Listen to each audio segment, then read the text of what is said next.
কোনো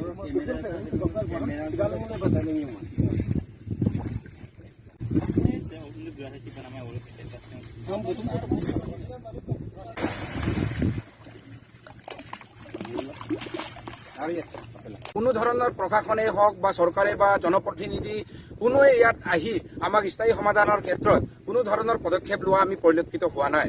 গতিকে আমি আমাৰ আপাৰ চকনপুৰৰ পৰা আমাৰ বৰমথাৰী গোটেই এলেকাৰ ৰাইজে আৰু TMPকে সহযোগত আৰু বৰমথাৰী যুৱ সংঘৰ সহযোগত আমি সকলো ৰাইজে মিলিজুলি এনেকুৱা আমি গৰাখহনীয়াৰ প্ৰতিৰোধৰ কাৰণে আমি ব্যৱস্থা গ্ৰহণ কৰি আছো।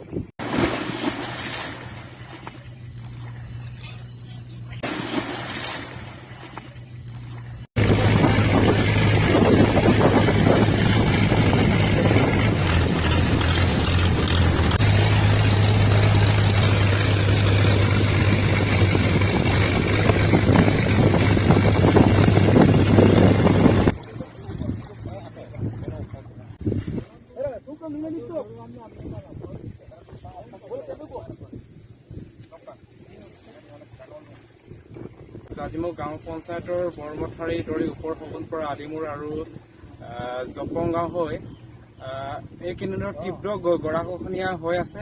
গতিকে আমি অসম চৰকাৰ আৰু ভাৰত চৰকাৰ লগতে জিলা প্ৰশাসনক আমি বাৰম্বাৰ অৱগত কৰা হৈছিল যে এই গৰাখহনীয়া প্ৰতিৰোধ অতি শীঘ্ৰে কম সময়ৰ ভিতৰত তেওঁলোকক ব্যৱস্থা গ্ৰহণ কৰিবলৈ TMPকে আৰু স্থানীয় ৰাইজে দাবী জনাইছিল। কিন্তু তেওঁলোকে আজিলৈকে কোনো ব্যৱস্থা গ্ৰহণ নকৰাৰ ফলত আজি TMPকে লুইতপুৰীয়া আঞ্চলিক সমিতি আৰু বৰমথাৰী যুৱ সংঘ আৰু স্থানীয় ৰাইজৰ সহযোগত আজি আমি নিজে গৰাখহনীয়া প্ৰতিৰোধৰ ব্যৱস্থা গ্ৰহণ কৰা হৈছে। ফলত আমি নিজে আজিৰ দিনটো শ্ৰমদান কাৰ্যসূচী গ্ৰহণ কৰা হৈছে। এইটো কাৰণে অসম চৰকাৰ আৰু ভাৰত চৰকাৰক এটা কথা আমি অকিয়নি দিছো যে অতি কম সময়ৰ ভিতৰত যদি ব্যৱস্থা গ্ৰহণ নকৰে কিন্তু তীব্ৰ আমি আন্দোলন কৰিবলৈ বাধ্য হ'ম। আৰু কেশৱ মহন্ত ডাঙৰীয়া আপোনাৰ নিজৰ বিভাগীয় আৰু আপোনাৰ বিভাগীয় দায়িত্বত থকা যিটো চৰকাৰী প্ৰশাসনিক বিষয়াসকলক অতি কম সময়ৰ ভিতৰত ইয়াত পৰ্যবেক্ষণ কৰিবলৈ পঠিয়াওক আৰু আপুনিও অসম চৰকাৰ হৈ ইয়াত পৰিদৰ্শন কৰিবলৈ হওক। অন্যথা কিন্তু ইয়াৰ বিপৰীত আমি বৃহৎভাৱে গণতন্ত্ৰ পদ্ধতিৰে আন্দোলন কৰিবলৈ বাধ্য হ'ম।